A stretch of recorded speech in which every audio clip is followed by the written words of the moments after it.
Hey guys, and welcome back to Brexit. Brexit Britain, a country where you have to exceed, to be the best, to get an honour from the Queen. Maybe a tennis star who goes to their first competition, wipes the competition out, and wins one of the biggest tennis trophies in the world. You could get an honour from the Queen. Or driving your car around the track as fast as possible, as fast as the speed of light. You could be honoured by the Queen after you've won the title several different times because you excel and exceed in your craft. Or you could just murder 750,000 people and then you'd be given a knighthood. Also, welcome back to By Any Means Necessary. Thank you so much for all your messages you sent me, and a special thanks here to everybody who signed up to my channel. I feel so blessed for everyone who signed up to my channel, so thank you so much for that. I'll go for all the messages. I'll answer as many as I can, but I will like all the messages for definite. And Happy New Year to all of you. Right, so we start with Ghislaine Maxwell, our very own social British socialite. Yeah, British socialite. Ghislaine Maxwell. Born to some of the world's greatest riches. You know, her dad even named his yacht. That's right, his yacht. After this young lady. Well, I say young lady, she's 60 years old. And she just spent her 60th birthday in prison. Right, which I think must be kind of harsh, yeah, for someone born so rich. You know, I might must be horrible for anybody to end up in prison, and looks like you'll probably die in prison as well, because you know there is one of the things that she got found guilty of, yeah, carries a 40-year prison sentence. 40 years. That's just one of them. Right, and she's got three others. I think they all carry. I think it's all like a mandatory 5 years as well. No. No, because her total is 65 years. So, she must have another three. So I think she's got another three, right? I think at least one of them carries another 10 years, and I know she's up to 65 years. What she can get in total.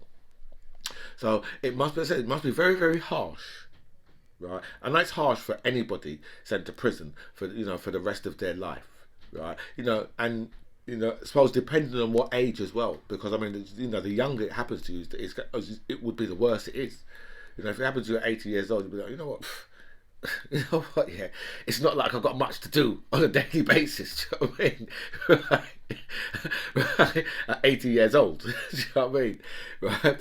But 60 years old, do you know what I mean? She's still like she's not really that old. Do you know what I mean? So it's gonna be harsh for her. Do you know what I mean? You see how her partner in crime already had to go and murder himself in prison. Well, that's what they say. They say he committed suicide. So we will never know the truth about that. Do you know what I mean? But we've seen how he's dealt with it. Do you know what I mean? Because he's come from saying, you know what, I used to own my own island.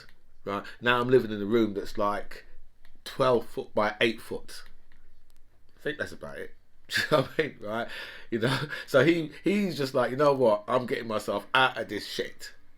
Because unfortunately, yeah, I think Ghislaine, yeah, and Epstein, right, they made a real misjudgment.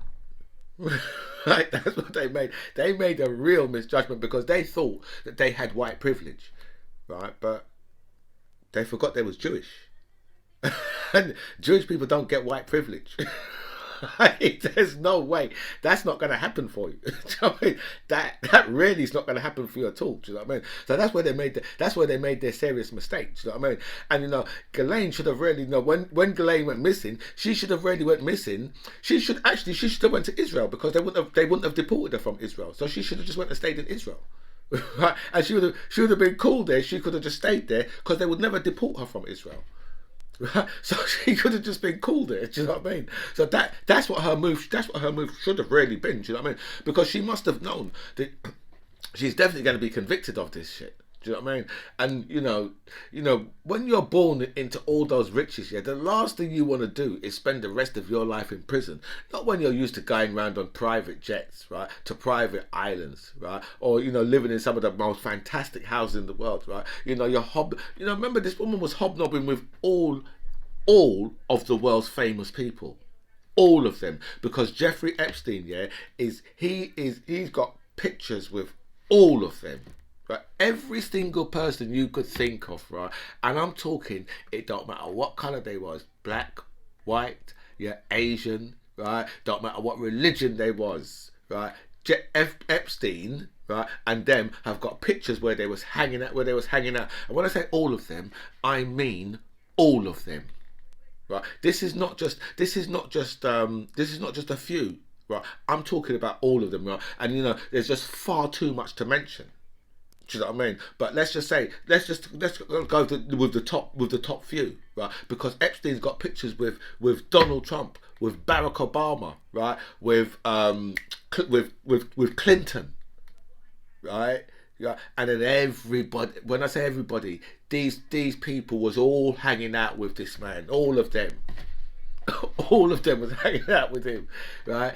And look who's just taking who's taking the full brunt of it, right? Is our British socialite Ghislaine, right? Remember all the royalty, because right now today is a very important day for Prince Andrew. Right, because the papers have been released, right, and I heard some of it, but it's all very, very complicated the way how they put all the stuff in the because she's taken a payout, but she only got like 500,000. I would have thought that she would have been. I would have thought that she would have got maybe because obviously Epstein was a very rich man, so I would have thought that she would have got a lot more money than 500,000. I can understand now why she's actually coming back to say that money's done, right? But I've got another card to play. But they've already like the court don't look at her in a very friendly way, yeah, because they don't like the way how she's given evidence or whatever in the past. Do you know what I mean? So they're not looking at her in a favourable way. Do you know what I mean? So this, I don't know whether or not the court's going to look and say £500,000. You know what? We're just going to ban you from going after Andrew. Do you know what I mean? Because if she gets through this stage, right.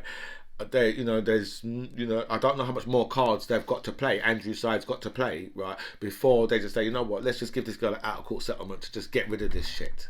Do you know what I mean? Because that's where it can go. Do you know what I mean? Because that's what she's trying to do. Because I think she probably knows, yeah, that there's a good chance, yeah, that a judge is just going to look at that today and say, you know what, actually no, you can't. Because you've signed it away here. You've signed your rights away to go after any more of Jeffrey Epstein's friends, right? So the judge, because this document has been worded in that type of way. Do you know what I mean? To says that she can't go after any of Jeffrey of any of his friends, right? So that's how it's been sort of worded. But whether or not her team will be able to argue to say, well, no, actually, I don't know. I don't know. Do you know what I mean? But whether or not they can get their message across to say, well, I don't know what argument they're going to come with. Do you know what I mean? If she signed it away to say, well, I will never go after any of his accomplices, right? So I don't know how that's going to fly. But we're waiting today to see what the decision's going to be. So it might go in Andrew's favour. It might not. But as I said, the person who's just taken the full brunt of it, right, is Ghislaine, right? Because Ghislaine's just about to get whacked up with some serious time in prison, and as I said, the time what she's going to get in prison, especially if she gets the full sentence, because the full sentence is something like 65 years, right? Which I don't know how the parole system will work in this case. Do you know what I mean? But on that type of sentence, I mean, you've got to be looking at you doing at least 30 of those years. So she's 90 years old. She'll come back out maybe walking around at 90 years old again, if she's lucky. But let's go. come back to Britain. We was in Britain, but let's come back to Britain, right? Sir Tony Blair. Right? Does that roll off the tongue? Sir Tony Blair, right? Seriously? The thing is, right?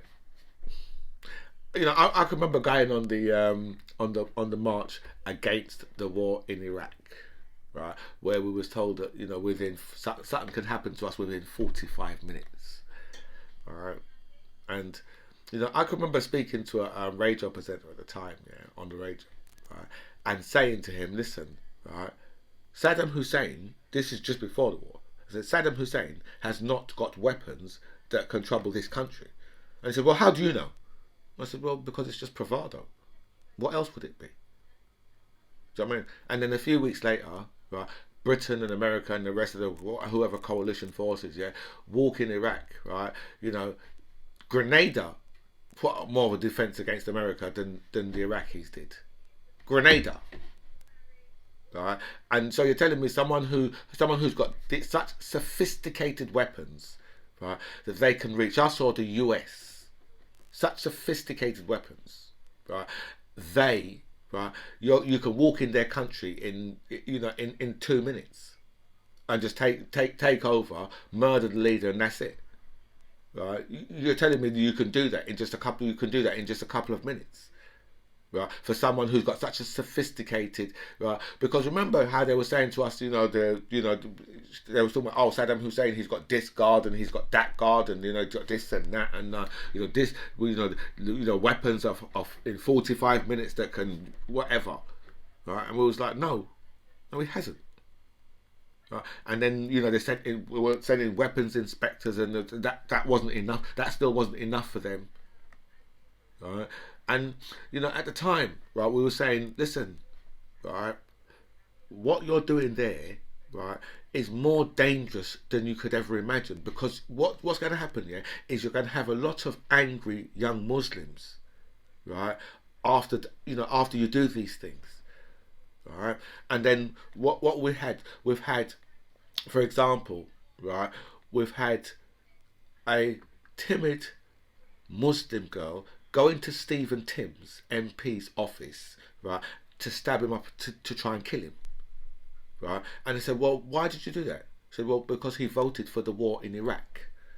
That's what she said. That was her words, right? And what did they say? The police and government about her? Oh no. She was radicalised. Yeah, she was radicalised by you people in the House of Parliament. That's who radicalised her. Right, by you people voting to murder 750,000 Iraqis. That is who radicalised her. Right, that's who's radicalised all these people. Right, and then they want to turn around and give this man a knighthood. This world right now, is because of Tony Blair. Okay, and George Bush. Right, these are the people, right, who have got people driving through German Christmas markets, right, in lorries to murder people because of them. Right, these are the people, right, who have got people with Kalashnikovs, right, in France murdering journalists, right. These are the people because of them, because of people like Tony Blair, right, and then these people are getting honoured. I mean, you tell me how the hell the fuck that works, right? The only place Tony Blair should be, right? The first place he should have been was in The Hague, and the next place was in prison for the rest of his life, right? For the nonsense, right? For the lies, right? That he knew that he was perpetrating, right? He knew he was perpetrating these lies, right? You think. You think, right, if he wasn't one of the Western leaders from this G7 or whatever they want to call it, right, you think he wouldn't be in The Hague? Right? If he was some African leader, right, or some Middle East leader, right, or some Eastern European leader, you think he wouldn't be in The Hague for those actions? They would all be in The Hague. They would all be in The Hague. But you see, they've set their shit up, right, so that they can go around the world and commit atrocities all around the world. right? And nobody can say, you know what, actually, we have to do something about what you've done. You have to face what you've done. No, no, there's no facing what they've done. What they're given is given a fucking knighthood. Right, Tony Blair, right? Tony Blair, when he got the letter say you're going to get a knighthood, he should have said, "Listen, no, I don't, no, I don't want it." Like Ken Livingstone did. Ken Livingstone was offered a knighthood when he was London Mayor. He said, "No, I don't know, don't need your honour." Do you know what I'm saying, right? So this giving Tony Blair, right? It's a slap in the face, right? It's a slap in the face for all decent people in this country, right? Who feel ashamed of our actions in Iraq. Right, because so much people was convinced of it. I was never, obviously, I would never be convinced of something so ridiculously stupid. Because I knew that all it was just about going and stealing their oil, right? And if you know anything about it, right, then you'd have known that because we had an embargo on their oil for how many years? They had an embargo, so it was only a matter of time, right, before they said, you know what, actually, let's go and get that oil from Iraq now. So that's what it was all about. Right, because the Iraqis, right, in the first place, couldn't sell their oil anyway, because the West had blocked them from selling their oil to anybody else in the world. Right, so when the West went in there, they knew what they was going in there for. Because they knew that all the oil was there. Because remember, yeah, Iraq and Kuwait are the same country, right? But they were just split up by Winston Churchill, another war fucking criminal, honoured again, right? Iraq, right, was split up back in the day by these people, right, who was running the West back then, and obviously Winston Churchill was part of it. So that's when it was split up, right, from Kuwait, right. But they're the same country. You look on the map, yeah, they're just the same country. It's got a line down. It's got a line down there, right? Because if you was living in Kuwait, right, and you had that, and on the people on the other side of that they've got a lot of oil, but they haven't got as much as you. Right, because that's why everyone in Kuwait is so motherfucking rich. So you'd be like with the Americans, yeah, listen, split us off from them motherfuckers, yeah. And you know what? You can have your base here, just protect us. You can have as much fucking oil as you want. That's why Kuwait has always been good. That's why it's always been good, because the Americans and the West can just go there, they can just drain as much oil as they want all the time. But they could never get that from the Iraqi side, right? So they just embargoed that. Right, and they waited for such a time when they was ready to just go in and just take control of. They could just put in their own government and just take control of all of that. Because you know what, Saddam Hussein obviously stepped out of line with certain things. Do you know what I mean? Because Saddam Hussein would have been another one who would have been threatening to say, you know what, I'm going to start selling oil in a different currency, whatever currency I want. Right, now that you can't do that. The Americans will never allow that to happen. And if you say that, they'll come and they'll bomb you back to the fucking Stone Age.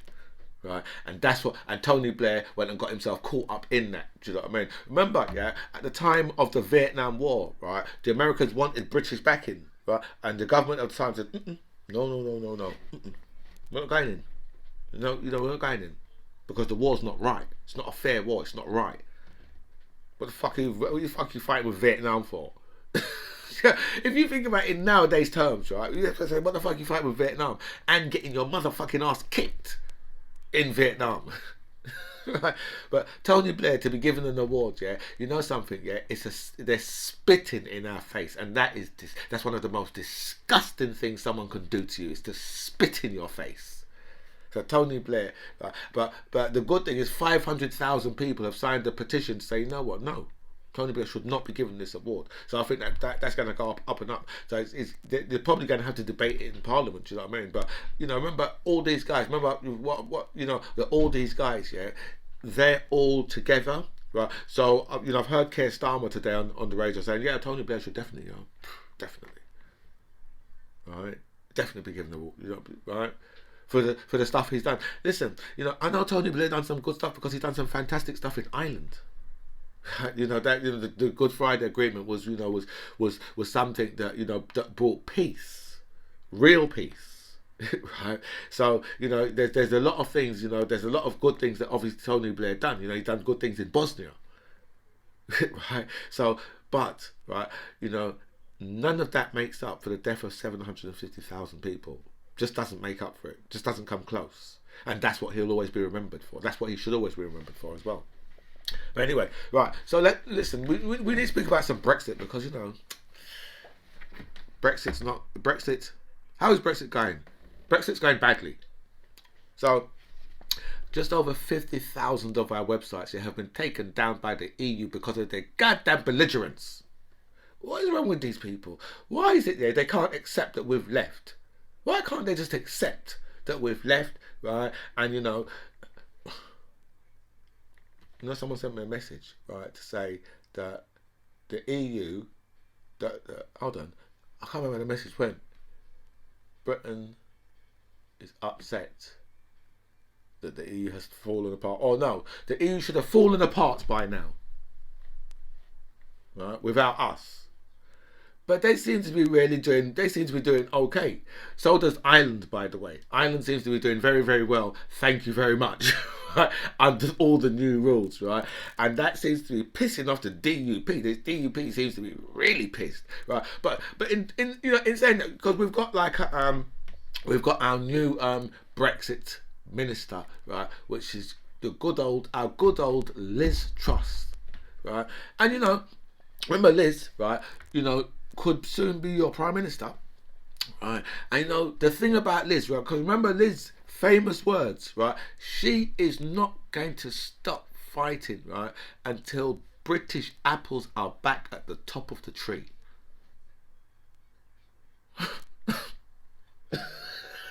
I say, Liz, seriously, I was just think was there double meaning in there?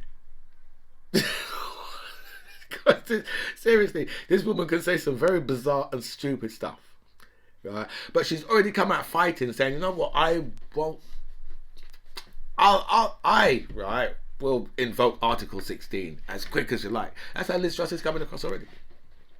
Yeah, she's ready to do it. Right? She's ready to say, you know what, no, I've had enough of this. Right? I've had enough of you EU peoples. Right. So now I'm going to invoke Article 16 on you, and then we see where we go from there. Right? See Lord Frost, yeah. Lord Frost understood, yeah, that he had to get his ass out of there, yeah, before the 1st of January this year, because he knew what was coming. He knew that the EU was just about to turn even more belligerent, right? Because they can't get over us leaving, right? And as far as they're concerned, right, they're out to punish us all the way, right? So that's why Lord Frost got the fuck out of there. But if I was Lord Frost, I would have done it 6 months earlier, right? And I'd have said, oh, it's because I've got corn, and it's not going away, right? Instead of coming out with the nonsense about like he cares about whatever he said, the social justice nonsense, whatever it was he said, right? Like he really cares about any of that. Right. The only reason Lord Frost got his high tail out of there, right, was simply because things are just about to go south, or north, west, or east, depending on where you are. But things are gonna go real sour, real quick, right? Because new tax imports, right, from the EU will make small businesses decide it's not worth importing from the EU from the 1st of January.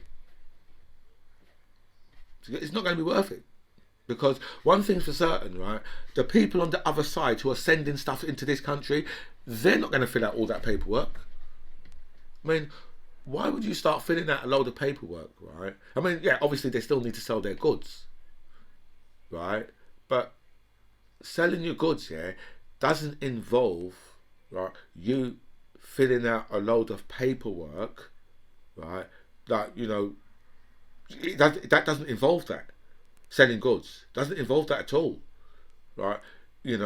Doesn't involve you sending out, having to fill out a load of paperwork.